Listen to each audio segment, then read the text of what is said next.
Have you ever wondered what it would be like if an evil witch burned down a church and the priest working there went absolutely mad and goes on a rampaging killing spree of revenge and retaliation?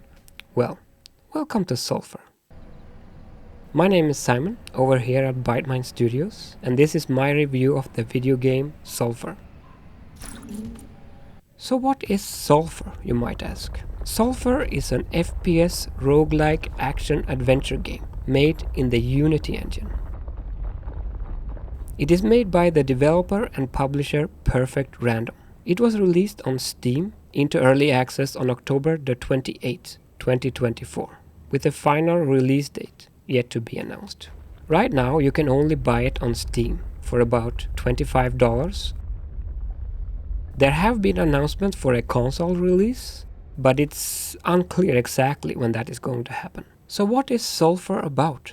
Well, you start off beside a crashed car and you can see a burning church in the distance. As you look around, an amulet you're wearing around your neck starts talking to you, giving you instructions and some background about the game and what you need to do. You are a priest and a leader of your church. However, an evil witch has shown up out of nowhere and burned down the church, and it appears now you're all dead. Well, almost, because it seems like you're trapped in between life and death, and in order to reach the afterlife, you need to fight your way through this world called SULFUR, or the SULFUR dimension, and you look for answers and revenge against the evil witch. After a brief tutorial, you show up at your church, but it's no longer burning now.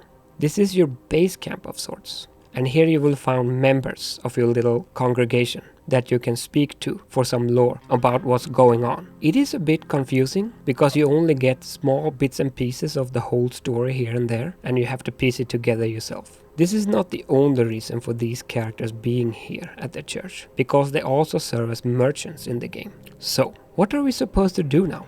Well, in order to progress in the game, you have to go through several levels, and each level is divided into several floors. And each floor has an increased level of difficulty as you descend down. The first level is called the Caves, and it has 7 floors with a boss at the end. On each floor, you will find enemies and monsters as you fight your way through.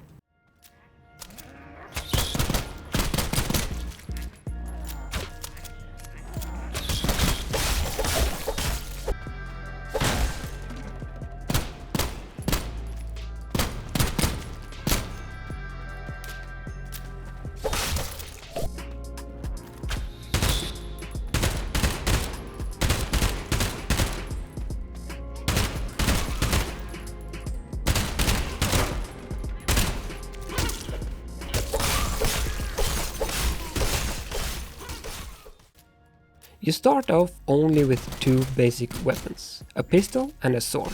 As you progress through the floors, you will of course find more weapons and gear, and these you can upgrade. All the weapons you acquire ranks up as you kill enemies, kinda like earning XP. And with each rank you unlock, you get an upgrade slot. And into these upgrade slots, you can put an assortment of different upgrades into. There are various different armor pieces you can pick up along the way as well to improve your survivability. Each weapon requires ammunition, and ammunition is a finite resource. So if you're not careful, you could run out. The game's currency are these gold coins you find along the way to purchase ammunitions and items and different weapons from merchants throughout the game. However, as this is a roguelike game, your gear is not something you get to keep permanently necessarily, because if you die, you lose everything, including your currency and your ammunition, and then you are resurrected back at the church, right at the start.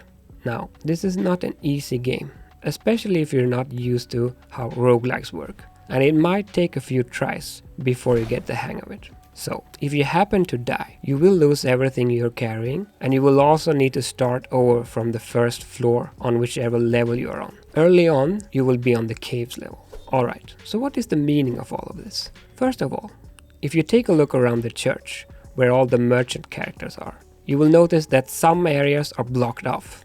They are blocked off by some black looking material, with some evil looking eyes popping up if you get closer to it. These are roadblocks that can only be unlocked if you finish an entire level without dying, defeating the boss, at the end. After you defeat the boss at the end, let's say on the caves level, and then you get back to the church, you will find that certain parts of the game around the church is now unlocked. And you can explore and proceed to the next level, and so on. This loop continues until you reach the end of the game. Like I said before, this is not an easy game, and you will most likely die a lot, and you will lose a lot of your stuff. Some simple tips from me would be to not be afraid of losing your stuff, but also be careful as you progress through different floors, and not to get cornered or swarmed by enemies. After a few runs you'll get the hang of it. Another useful feature in the game is your stash. This works as a bank of sorts, but it can only be accessed before you start a run or if you leave a run without dying. So, how do you leave a run without dying? This is one of the game's mechanics, which is tied to the amulet you're wearing around your neck. That kind of serves as a guide to the game. This amulet can be used to teleport back to the church with all your stuff, but there's a snag here. The amulet needs to be charged up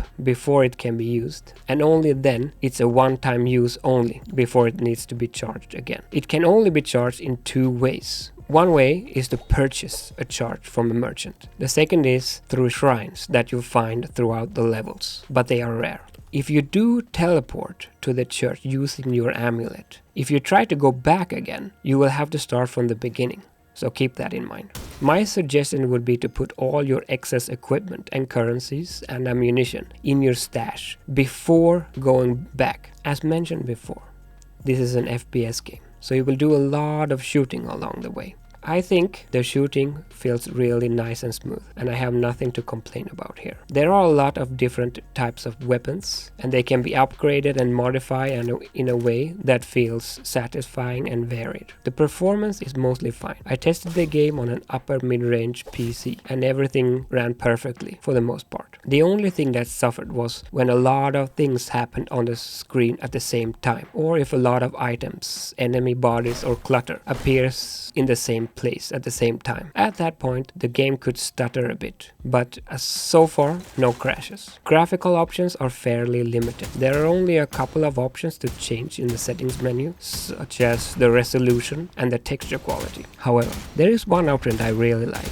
and this is the field of view option, so that's a big thumbs up for me. The game has a slightly dark, cartoonish look to it, and it fits rather well in this roguelike adventure. The music and sound design is interesting. The music changes from level to level to match the atmosphere in the game.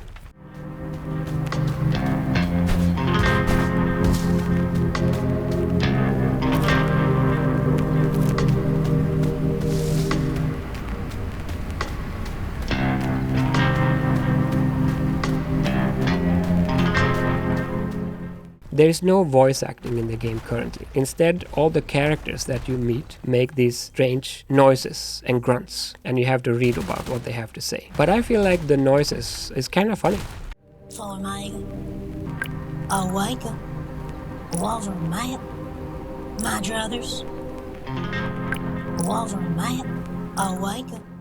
Overall, the game is surprisingly fun and well made. However, it is quite difficult, especially at the start. The developers are releasing new patches with new content regularly, so we can hope for a final release somewhere down the line. And that's it. There you have it. I hope you've enjoyed this video and maybe found something useful in it. Don't forget to like and subscribe. And until next time, see ya folks.